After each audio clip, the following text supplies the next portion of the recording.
Moodley says drug lords were responsible for Leigh Matthews' murder and firefighters battling to put out a Belleville vegetation fire.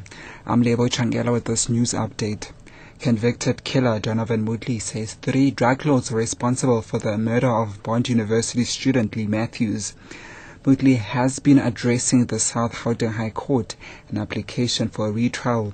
For years, Moodley has been promising to reveal what he calls the truth about the murder. He has told the court he's now ready to tell all. Moodley serving a life sentence for the murder and kidnapping of Matthews in July 2004. Senior specialist reporter Melanie Moses is in court. Moodley says he was a victim of circumstance, describing the murder as the most disgusting, horrible and sadistic crime. He said 3 drug lords named Frank, Ali and Jemba were responsible. They had approached him at the university asking for his help in kidnapping a French student he knew named Gaspar. They needed money and Gaspar came from a wealthy family. But after days of trying to track him down, they eventually settled for Matthews. He says the men hijacked Matthews, negotiated the ransom with her father and ultimately shot her. Moodley claims he was tortured by police and forced to take full responsibility for the murder. Melanie Moses, SABC News, Johannesburg. Firefighters are battling a vegetation fire which broke out in the Platin Kloof Nature Reserve near Belleville. Fire spokesperson Theo Lane says that they've asked local authorities for a helicopter as the fire is burning in an area largely inaccessible to ground crews and fire engines.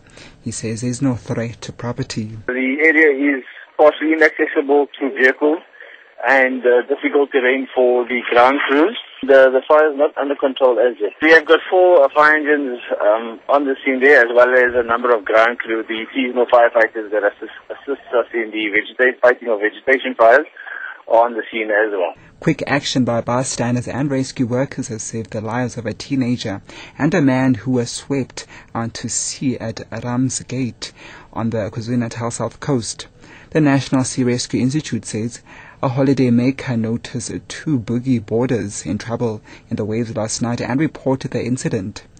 NSRI spokesperson Craig Lambinon says 15-year-old Matthew and a 25-year-old Eugene van Dijk, both from Ramsgate, were treated for exhaustion and hypothermia.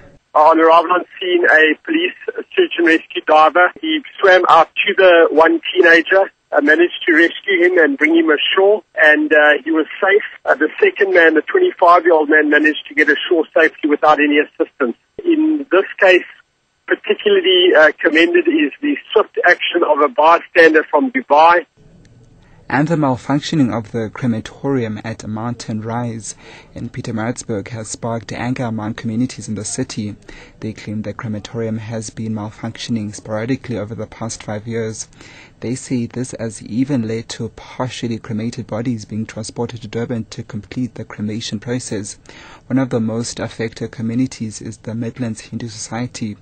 Its president, Ranjiv Nerigan, says the problem does not only inconvenience people, but also adds unnecessary stress for families who are already in pain after losing a loved one. We are concerned about the administration of the crematoriums in Pietermaritzburg, specifically regarding the effective working of them.